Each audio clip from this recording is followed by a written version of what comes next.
Hi hello నమస్తే welcome to auto wall update. ఇప్పుడే మన టోవినో థామస్ గారు నడిచిన ఐడెంటిటీ మూవీ చూడడం జరిగింది. ఈ మూవీ 2 hours 35 minutes రన్ టైంతో ఆల్రెడీ జాన్ ఫస్ట్‌లో మలయాళంలో రిలీజ్ అయిందండి. తర్వాత 1 వీక్ మన తెలుగులో కూడా రిలీజ్ చేశారు థియేటర్స్‌లో. సో ఇప్పుడు జీ5 తెలుగులో కూడా స్ట్రీమ్ అవుతుంది. సో ఈ మూవీ ఎలా ఉంది? ఈ వీకెండ్ ట్రై చేసా లేదని ఇన్ డెప్త్ రివ్యూలో మాట్లాడుకుందాం. సో ఈ మూవీలో అయితే హైలైట్ సీన్స్ అయితే చాలా ఉన్నాయని చెప్పాలండి. సో ఫస్ట్ హాఫ్‌లో వచ్చే లాజికల్‌గా తీసే ఇన్వెస్టిగేషన్ సీన్స్ కానీ అండ్ అలానే స్కెచ్ చేసే సీన్ కానీ అండ్ సెకండ్ హాఫ్‌లో వచ్చే ట్విస్ట్‌లు కానీ క్లైమాక్స్‌లో వచ్చే ఏరోప్లేన్ సీన్స్ కానీ అండ్ జేక్స్ బీజో గారు ఇచ్చిన బీజీఎంతో అయితే చాలా బాగా ఎలివేట్ చేసుకుంటూ తీసుకెళ్లారు. బట్ మూవీతో వచ్చిన ప్రాబ్లం ఏంటంటే సింపుల్ స్టోరీని కూడా చాలా కాంప్లెక్స్‌గా చూపించారనిపించింది. అండ్ అన్నెసరీగా రన్ టైం కూడా పెంచారేమో అనిపించింది. ఎస్పెషల్లీ లాస్ట్ 30 మినిట్స్‌లో ఇదైతే నేను బాగా ఎక్స్‌పీరియన్స్ చేశాను. సో స్క్రీన్ ప్లే కూడా కొత్తగా ట్రై చేశారనిపించిందండి. ఇప్పుడు మన ముందైతే ఒక ఇన్సిడెంట్ జరిగిపోతుంది. ఇది ఇలా ఎందుకు జరిగిందని మన కన్‌ఫ్యూజన్‌లో ఉన్న తర్వాత దానికైతే డీటెయిలింగ్ ఇస్తూ ఉంటారు. సో ఇలా చిన్న చిన్న వాటికి ఇస్తే బానే ఉండేది. మూవీలో ఉన్న మెయిన్ రీజన్ కూడా అదే ఇవ్వడం వల్ల ఈ మూవీకి చాలా దెబ్బయింది. సో మూవీలో ఉన్న మెయిన్ రీజన్ కూడా అలా చూపించడం వల్ల మనం అలా చూసేలోపు ఇలా వెళ్ళిపోతుంది మూవీ అంతా కూడా. సో ఇక్కడైతే చాలా మంది కన్‌ఫ్యూజ్ అయ్యే ఛాన్స్ కూడా ఉందండి. సో ఇంకా ఫ్లాస్‌ని, హైలైటెడ్ సీన్స్‌ని ఇవన్నీ కంబైన్ చేసి చూస్తే నాకైతే ఈ మూవీ ఒకసారి అలా ట్రై చేయొచ్చు అనిపించింది. సో మీరు గనక కొద్దిగా స్లోగా ఉన్నా కానీ కాంప్లెక్స్‌గా స్క్రీన్ ప్లే వెళ్ళి మంచి థ్రిల్లర్ చూడాలనుకుంటే మాత్రం ఈ మూవీని పక్కా ట్రై చేయండి. సో ఈ మూవీని ఫ్యామిలీతో చూడొచ్చా అంటే యెస్ చూడొచ్చు. అడల్ట్ కంటెంట్ ఏం లేదు. ఇంక ఈ మూవీ బేసిక్ స్టోరీని వచ్చేసి జర్నలిస్ట్ అనే త్రిష గారు ఒక మర్డర్‌కి విట్నెస్‌గా ఉంటారు. సో ఈ కేసునైతే పోలీసులు చాలా కాన్ఫిడెన్షియల్‌గా ఇన్వెస్టిగేట్ చేస్తూ ఉంటారు.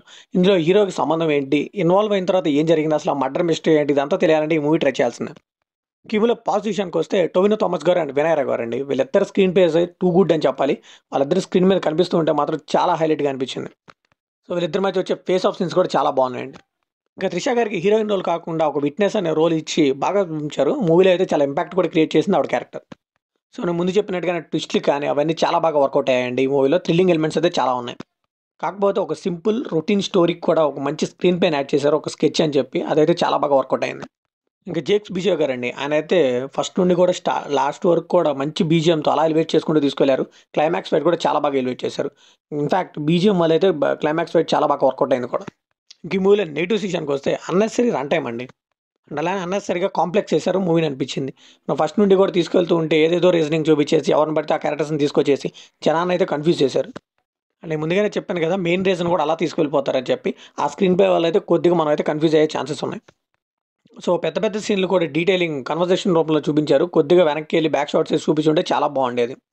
సో దీనివల్ల అయితే మనకు కొద్దిగా కన్‌ఫ్యూజ్ అయ్యే ఛాన్సెస్ ఉన్నాయి. సో అండ్ మెయిన్‌గా హీరో ఎందుకొచ్చాడు? అసలు విలన్ ఎవరు? విలన్ మోటో ఏంటి? ఎందుకు మర్డర్ చేసాడు? ఇదంతా కూడా సింపుల్‌గా తేల్చేస్తారండి. అది కొద్దిగా ఎగ్జాగరేట్ చేసి కొద్దిగా బాగా చూపించుంటే చాలా బాగుండేది. ఇంపాక్ట్ అయ్యేది మూవీ ఇంకా.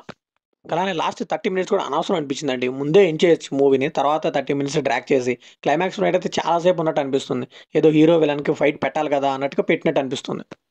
సో ఫైనల్‌గా ఈ మూవీకి మనొచ్చే వర్డిక్ట్ ఏంటంటే స్లోగా ఉన్నా గానీ మంచి కాంప్లెక్సిటీ అండ్ అలానే థ్రిల్లింగ్ ఎలిమెంట్స్ ఉంటే మాత్రం ఈ మూవీ ట్రై చేస్తానంటే పక్కా ట్రై చేయండి. నార్మల్ రెగ్యులర్ కమర్షియల్ మూవీస్ చూసే వాళ్ళకైతే ఈ మూవీ నచ్చకపోవచ్చు. సో ఇది కంప్లీట్‌లీ నా ఒపీనియన్ మాత్రమే. మరి ఈ మూవీ మీకు ఎలా అనిపించిందో కామెంట్‌లో షేర్ చేసుకోండి. లైక్ చేయండి, షేర్ చేయండి. వెళ్ళే ముందు సబ్స్క్రైబ్ చేసుకోండి.